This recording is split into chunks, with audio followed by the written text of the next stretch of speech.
Hey there, fellow detectives, and thank you for joining us for this review of Crime Zoom. This is a pocket investigation game in which you'll have a deck of cards and you'll be tasked, and possibly some friends if you so choose, to solve a mystery. Each box has its own theme and mystery, and it'll be up to you to flip cards, gather evidence, and hopefully answer the questions and solve the mystery. Set up on the table here, we have the initial crime scene for the box titled His Last Card. You will be instructed to take the first 15 cards in the case of this game and lay them out as they are here so you can see they make up this lovely picture of this horrible crime scene. And in this particular story, you are a detective and you have landed on this crime scene. All you know is that there were gunshots heard, there's a dead body, and it's up to you to investigate. The way the game works is that you can, whenever you like, as you see fit, you or the group deciding together, flip these cards over to investigate what's on the other side. And often they will have information about the item or situation that you're observing, as well as numbers which will indicate other cards throughout this deck that you can look through and then observe.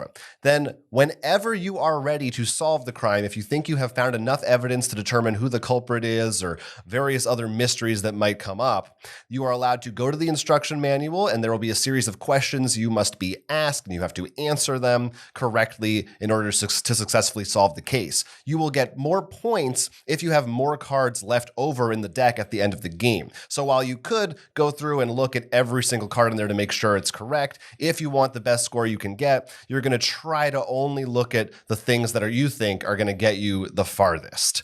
Do keep in mind that these questions won't only just be like, who is the culprit and are they using, but there'll be some side questions that may involve side stories that don't directly relate with the case, but things that will get you points nonetheless. And of course, these questions vary. Some may ask you particularly who did this, and you'll have to name a specific number. Some may actually need you to require to gather evidence, not just maybe take a shot in the dark, which sometimes we do in these games. Yeah, sometimes there are questions that could have multiple answers or at least multiple cards that pointed you in the same direction. So some leads may bring you to the same conclusion, for instance. Just as an example, like right here, if you wanted to flip one of these over, let's say you wanted to observe, the body. It might be a good place to start. You would flip this over and you can see there's a little note there. It gives you a little description of exactly what you're seeing and another card with a number. Now, you don't have to go to that number immediately. You can save that and look at it later on if you don't think it's important, but it's a little piece of info for you to decide what to do. We played two different versions of this and we each played them separately. Mm-hmm. So I played this one and you played Bird of Ill Omen. That is correct. So I don't know what goes on in that one. What's the straight pitch premise of that one? The idea behind that one is there is a luxury office building and a janitor was supposed to be collecting trash. One door didn't have trash outside, knocks on the door, finds a dead body of a popular Twitter activist. Oh, do they use the word Twitter? They use the word Twitter. Wow, okay. But there isn't any form of going on an app and actually searching it. How sometimes other crime things may actually have you go to specific websites or Twitter to do things, just using it as as what it is. Yeah.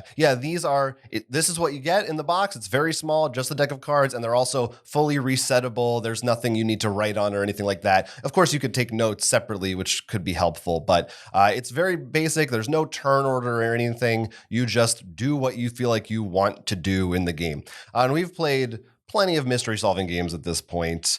We like the genre. Yeah, we like the genre. I would say this is not really like an escape room style game. If that's the kind of thing you're into, there aren't really puzzles. Mm-hmm. It's more about following clues, more like a Sherlock Holmes or Detective Modern Crime style narrative. Yes, I would definitely fall under a really light version of the Sherlock Holmes. These can be done. I don't know how long yours took. Mine definitely did not take more than the hour they suggest. Yeah, they say about an hour. Yeah, mine. And also, we did them solo, so that could, the more people you have, the more you're going to be maybe arguing with each other or discussing the case. Even so, I feel many of the questions at the end, were much easier to track down, or so to speak, even accidentally, compared to, if you've ever played the Sherlock Holmes games, part of the fun of that, you find weird things to be like, oh, you happen to just find some earrings. No way related to the case whatsoever. This is most of the sub questions, you probably came across it. It's a little less sprawling. It's not as specific. I did like that in the manual, it specifically says you will be able to find evidence. You're not going to have to make assumptions or leaps. Like if there's a reason for a thing that happened, you're going to find it in these cards. And I'm glad they were just either way upfront about that, so I knew what to expect. They also even said that if you hit the question, you're like, oh, you didn't find any of this stuff. You can go back. I mean, you sort of know now where to point, but the idea behind, do what you want. I think they really behind this is just to have a fun, almost like you said, it's almost more of a story experience. Like you're not actually going to literally solve a puzzle of like, if I take the red square, combine it with the blue circle, and get this number, like an unlock room, like you said. Yeah. I did find it a little weird. This may vary, your mileage may vary depending on how you feel about the scoring system of the game, specifically regarding like the more cards you have left, the better your score is. Personally, maybe it's just because I was by myself and I was just kind of doing my thing.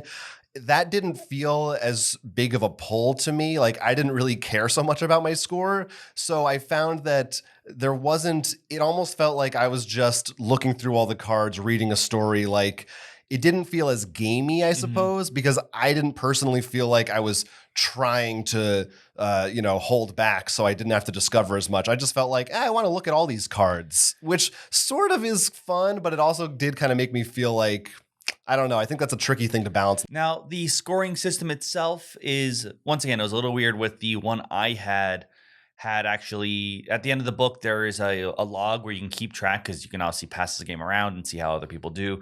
Mine had, for lack of a better term, almost like it looks like an example one in there.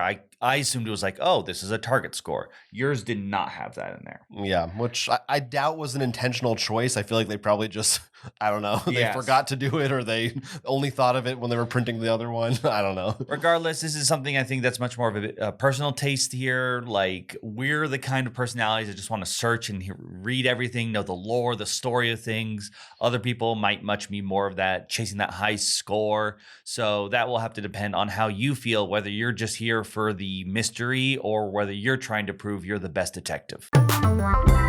Crits and misses for the Crime Zoom series. Crits. The mysteries provided have a number of hooks and clues for players to investigate, and you can do so at your own pace in any order that you like. Each mystery has its own twists and turns and plenty of little side stories as well, so you won't be solving the mystery after reading just 2 cards. The games themselves are small, quick, easy to set up and play, and the way that they use a small amount of cards to create what feel like larger, more atmospheric spaces is creative and cool to see. The size is perfect in terms of play space as well as storage, and when you finish the mystery, you could pass it on to a friend, making it a great gift or share amongst your play group. Misses. Because there's not an official clock or timer you have to deal with, it can feel a bit odd when you decide to finish and solve the mystery. If you finish early, you'll get more points, but you won't get to see as many things. If you finish late, you're going to read more of the story, but not get a good score. This can lead to contradictory feelings that can make you feel maybe a little bit disappointed. The open-ended structure is both a strength and a weakness, I think, depending on your personality and the mindset of your group. It can be a little unsatisfying if you solve the mystery early, but you didn't get to explore some avenues, or if you got something wrong and there was just that one clue that you didn't look at, which is something that I guess you have to deal with if you're solving a mystery in real life too. These are small one-shot mysteries, so once you buy it, once you play it, you're pretty much done with it. Yep, that is definitely true. This is not something you're going to get a ton of replay value out of, but it's one of those little small boxes. If you like that type of experience, you know what you're getting into, I think, if you're buying this. And like we said, you can give it to somebody else, you can resell it, whatever you want to do with it, or wait a couple years until you forget how to solve it, I guess. I will say that is my greedy idea, is you actually buy it for someone else as a gift. And then they give it to you. Yes. Yeah, it's a little secret gift for you. Yeah, I enjoyed the one that I played. I will say, overall, compared to other games in this genre, it didn't exactly blow my mind. I thought it was fine. There were some neat things involved. I did think it was kind of fun having the cards laid out in the way that they are, making a little picture and all that. And maybe, again, I played it solo. I could see playing this with maybe 1 or 2 other people and discussing things might enhance it a little bit. Maybe not. Maybe some people like to play it by themselves, but I thought it was fine. I definitely would prefer this solo, mostly because this is designed as a much smaller experience. That's I'm true. a huge fan of the Sherlock game, it's in my top 10. And one of the things about that is there's a much bigger mystery. There's a map. There's much more reading going on here. This is very simple. While it's open, it's not like there are hundreds of forking paths. You're going to sort of find things as long as you keep going. And the mysteries themselves, I was satisfied with mine. You seem pretty satisfied with yours.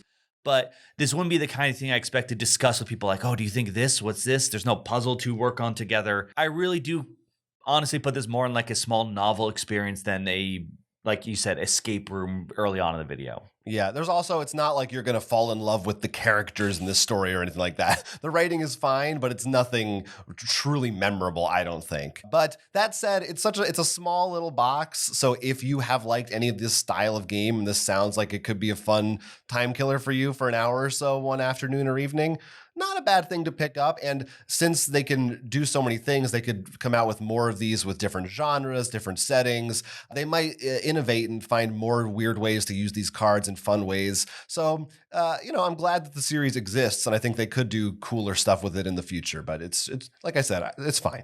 Let us know if you've played any of these and what have you thought about them. Do you like the pocket experience? Is that worth it? Or have you actually been able to succeed in playing this with multiple people? Let us know in those comments down below. We will read those comments. Love to hear your thoughts on it. Till next time, I'm Jonathan. I'm Will. And this was Roll for Crit. It's time to say so long and farewell. Before you say goodbye, please hit that like and subscribe. It really helps us out. And if you can, support us on Patreon. If you want to spend more time with us, we go live on both Twitch and our Roll for Crit channel, Roll for Crit Live. And those are more longer form videos. There'll be links down below, and we'd love to have you join us.